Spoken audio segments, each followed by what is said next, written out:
Sérieux, avant, j'étais un déprimé du système, man. Tu sais, les réveillés, là, les conspirationnistes, là, tu sais, j'ai étudié vraiment, en tout cas, avec tous les lanceurs d'alerte, puis... Mais il y a vraiment une différence. Il y a les lanceurs d'alerte, ceux qui parlent juste de la merde, là, ceux qui sont devenus des journalistes, là, qui font juste nous informer sur tout ce qui va mal dans le monde.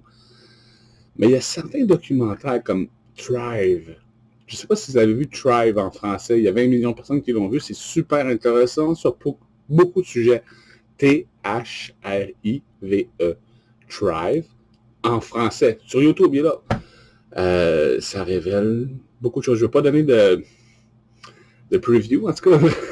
Mais vraiment, c'est le film des réveillés numéro 1 au monde. Si tu vois ce film-là, tu vas monter d'un cran, d'un niveau, puis d'un autre. Sérieux, il y en a d'autres, là, mais Thrive, c'est bon parce qu'il parle des problèmes, mais tu sais, il engendre la solution. Il y a le mouvement Thrive, en tout cas, bref. Mais là où je veux en venir, c'est que avant, quand j'étudiais juste, tu sais, le nouvel ordre mondial, les choses comme ça, l'élite mondiale, le gouvernement, toute la merde, tu sais, tu finis par devenir vraiment suicidaire, sérieux. Là. Puis même si j'étais dans le bois, tu sais, à moitié en dehors du système, puis je faisais mon électricité, bref, en tout cas, tu sais, j'étais quand même complètement déprimé de savoir que tous les autres vivaient dans ce système-là de merde, puis qu'un jour ou l'autre, ils pourraient arriver puis m'imposer de nous faire whatever, tu sais, je sais pas comment...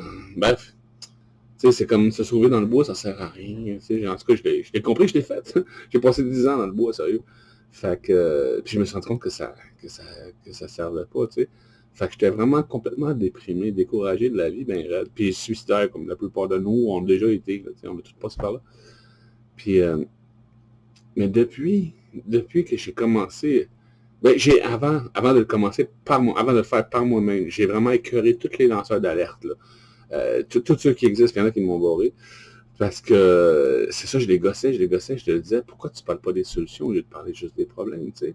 Tu as une notoriété, tu as une visibilité, tu as une audience publique, tu sais, pourquoi tu ne parles pas des solutions? Puis à un moment donné, je m'étais même dit, tu sais, Alexis Cossette-Trudel, le Radio-Québec, tu sais, j'avais fait un post, bref, j'avais essayé d'influencer les gens, ça n'a pas marché, à demander à Alexis de instaurer, ou bien, façon de parler, de faire la première manifestation en ligne. Tu sais, sa phrase à lui, c'est « on est à l'ère numérique de nos jours ». Bon, ben pourquoi qu'on fait encore des manifs dans la rue? D'abord, si on est à l'ère numérique, on peut s'organiser sur le numérique aussi.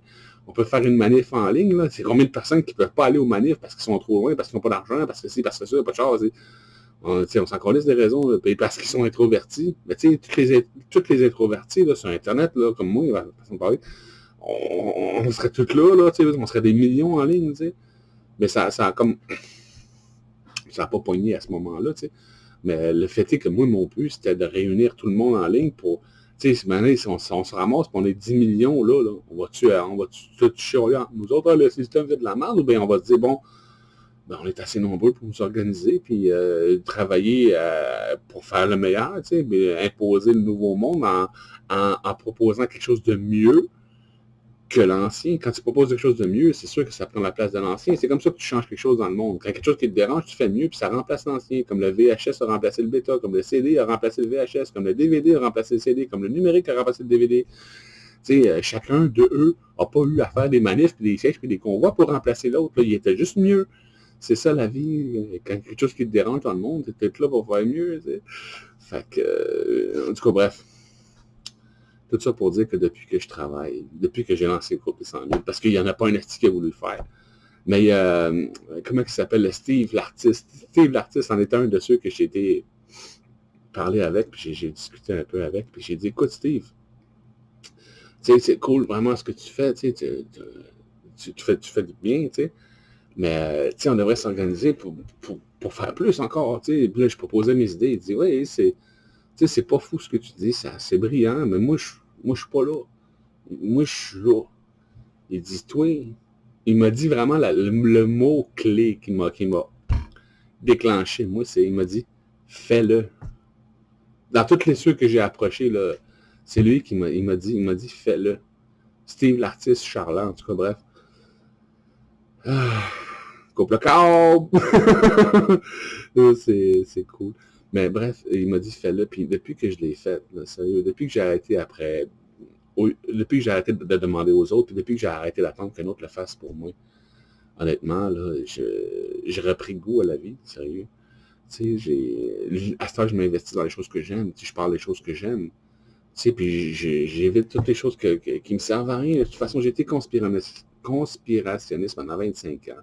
Je peux vous le dire, même avant d'être conspirationniste, j'ai fait un sondage sur le groupe. J'ai fait un sondage sur le groupe des 100 000. J'ai dit, avant d'avoir écouté le premier lanceur d'alerte, est-ce que vous saviez déjà qu'il y avait un problème dans le monde? 98-99% du monde ont dit oui. Oui, on savait qu'il y avait un problème. D'ailleurs, c'est pour ça qu'on a été écouter les lanceurs. On voulait savoir c'était quoi le problème dans tous les détails. Mais en fait, on a-tu vraiment besoin de connaître le problème ou on a besoin de connaître les solutions? Oui, il faut connaître le problème pour connaître les solutions. Mais je veux dire, on les connaît depuis longtemps. Là. Les problèmes sont exposés, sont révélés. C'est pas le gouvernement qui mène le monde, c'est l'argent, l'élite mondiale, blablabla. On vit tout dans un gouvernement, puis tu sais, c'est ça, c'est en haut, c'est je ne vais pas en parler, je ne vais pas me faire bourrer non plus. Fait que, tu sais, c'est ça, les réveillés du système savent qu'il y a une pyramide dans le monde. Fait que le gouvernement, il n'est pas en haut, mais pas pantoute. Il est juste à côté de nous autres en bas. Puis il y en a plein avant lui. Ben bref, c'est l'argent qui mène le monde, puis c'est le monde qui mène l'argent. C'est ça. La vraie démocratie de la nature, pas de l'humain, de la nature, c'est la majorité l'emporte. Bon, ben, si on est une majorité qui veut travailler pour le meilleur du monde, tu sais, comme je dis souvent, il y a 20% de réveillés dans le monde. Mais si les 20% s'organisent pour proposer aux 80% mieux que ce que le 1% en ce moment leur permet, là, tu vois ce que je veux dire, puis leur impose, là, ce qui ne devrait pas trop être compliqué. C'est sûr que 80% va commencer à supporter les 20%, puis on va donner 80% de monde dans la vie qui vont devenir entrepreneurs, créatifs, qui vont mettre leurs idées de l'avant, qui n'auront pas peur de se mouiller, de faire des erreurs, parce que le monde va comprendre que c'est en faisant des erreurs qu'on apprend. Le premier crise de conditionnement marre de l'école, c'est de croire qu'en faisant des erreurs, tu perds des points, alors que quand tu fais des erreurs, tu gagnes l'expérience. La vie, c'est ça. Et puis, après ça, le deuxième conditionnement de l'école, c'est d'avoir des choix de réponse, de ne pas pouvoir penser par toi-même. Est-ce que c'est A, B, C ou D? Tu sais, mais est-ce que tu peux choisir toi-même ta propre réponse? Concevoir ta propre réponse? Non. Faut que tu choisisses ce qui est déjà là. Ça vous rappelle-tu quelque chose, ça, comme les élections, là? Faut que tu choisisses quelque chose qui est déjà là. Tu ne peux pas penser par toi-même, tu sais. C'est ça, les médias, puis tout ça, ils nous influencent à parler juste des problèmes sans parler de solutions, à nous déresponsabiliser, puis de chialer après le système. On est rendu plus loin que ça dans nous. Je veux dire, ça insulte notre intelligence, notre sagesse, là, ce système-là. C'est pour ça qu'on en construit un meilleur. Ça devrait pas être dur. Puis comme je vous dis, si on s'organise pour le faire tout ensemble, ça devrait vraiment même être assez simple. On peut tout faire en même temps. On est génial. 20% contre 1%, on est déjà à la base, on est 20 fois plus fort. Fait que quand je vous dis qu'on va être 80% à prendre la responsabilité des choses, quand on va commencer à s'organiser pour faire le monde entre nous autres, tout le monde va vouloir donner leur opinion, leur avis. La vie de tout le monde compte parce que la vie de tout le monde compte. On se retrouve sur le groupe des 100 000, je vous amuse, je vous adore, puis on fait un. À bientôt.